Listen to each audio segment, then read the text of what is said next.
Ito daw ang pinakamahabang tulay sa Batangas, ang Lobo Bridge. Nagkokonekta to sa Barangay Poblasyon, Barangay Ulo-Ulo kung saan kami nakatira, Lagadlarin, Sawang at iba pang karatig barangay.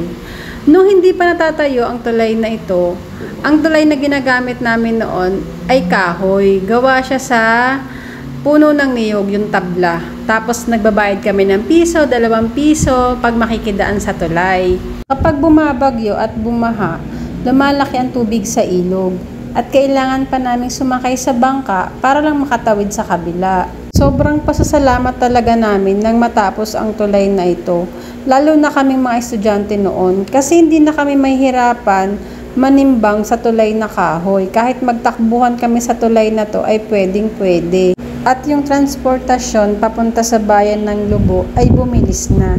Hindi na kailangan dumaan sa ilog na bako-bako at mabato ang daan.